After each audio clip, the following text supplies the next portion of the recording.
closer. So support and resistance would be somewhere around the most recent high or flag or consolidation area. Realistically, it's way up here. So step one is a educator, a tool, a scanner, a group of people agreeing that there's a trade out there. There's a trade moving. It's a trade worth your time or something like that. Step two would be glancing to find the trend. And if I were to glance on the 4 hour, it looks like it's a downtrend. But most of the time, I'm used to marking the chart without the cloud. So I find that this is where the market is, where the little dotted line, and the most recent high was here. Realistically, market price high is up here. We're not talking about market price high. I'm talking about structure. Structure is here. So I put the support or resistance in that position. Then I find it, usually it's best to be zoomed out. Then I find it here. The most recent floor closest to the structure or zone would be that. I like how much closer this is. This one's a little higher than it should be. It should be somewhere around in here, but that's okay.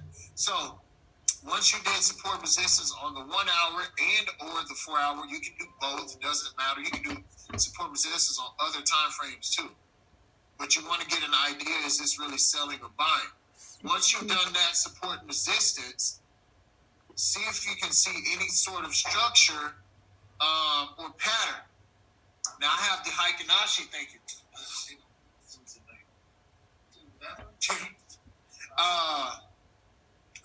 I see any structure, and based on these Heikin-Ashi, this is almost, it's not perfect, but it's almost a,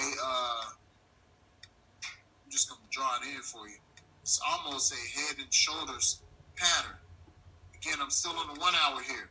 You look for patterns and stuff, preferably on the higher time frames. You mark support and resistance, preferably on the higher time frames. And you'll be able to see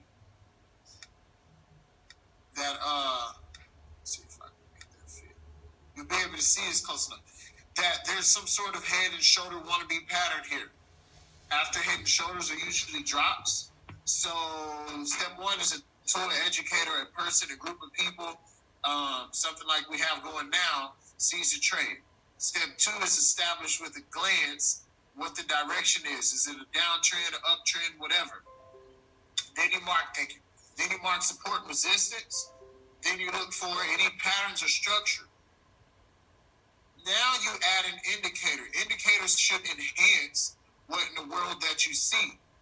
Okay? Indicators enhance what you see. You don't take trades based off indicators. Indicators are something that helps you establish trades a lot more crisp. You should not base a trade off of an indicator because you'll be fooled. Now I add the Ichimoku cloud. After I add the cloud, I'm going to customize my colors here.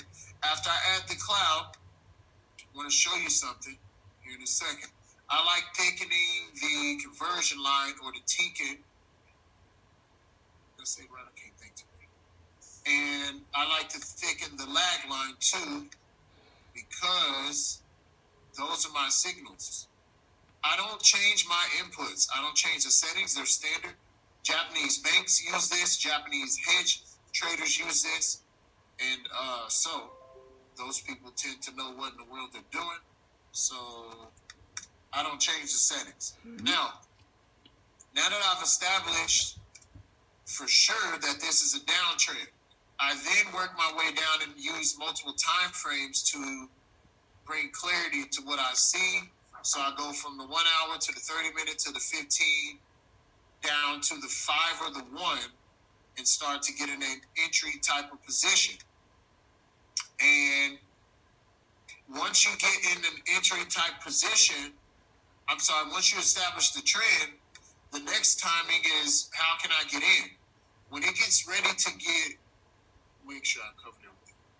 Yes, you set a goal for your pip count once you realize on the higher time frame, the direction, you set a goal based on that support and resistance for how many pips you should go for.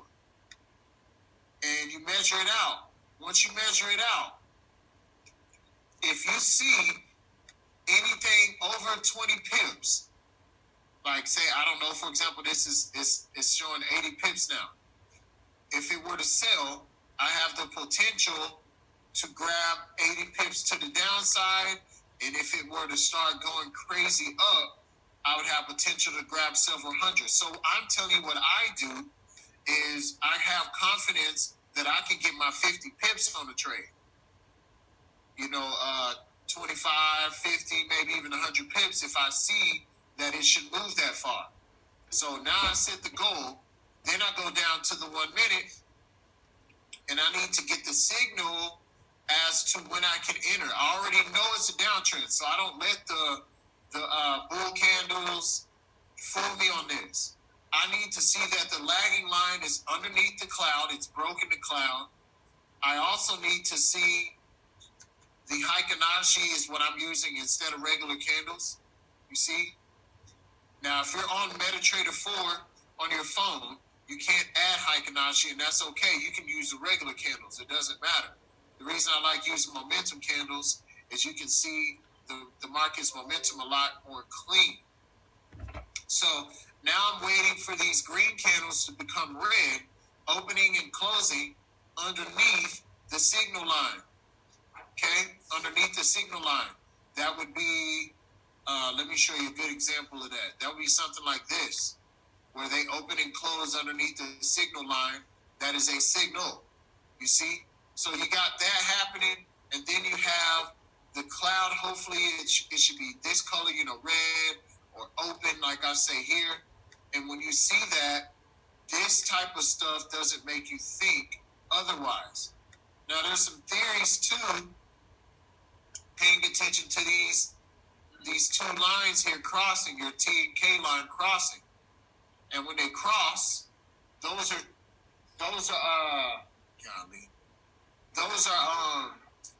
signals. Mexican peso was buying, and I was supposed to get us in there. So, but someone wanted a breakdown. So you want to make sure when you get to the lower time frame, if I saw that it was selling, I gotta wait for selling momentum on the lower time frame. Once I see lower time frame, you see, giving me the momentum that I was looking for in the higher time frame, that's when you execute. Otherwise, you would get in and a pullback happens and you would get stopped out, or you could get caught over leveraging and you would be looking real cray-cray and upset. So make sure all of those things happen. Now, the lagging line, I use it for clarity on direction. If it breaks my line of defense, that's my TK line, it's a high probability that it is a trend change. If it breaks past the cloud, it's a definite trend change. And remember, the trend that we were looking for was a sell. So that means that there could be a bullish pullback, etc. So hopefully that makes sense on what your question was.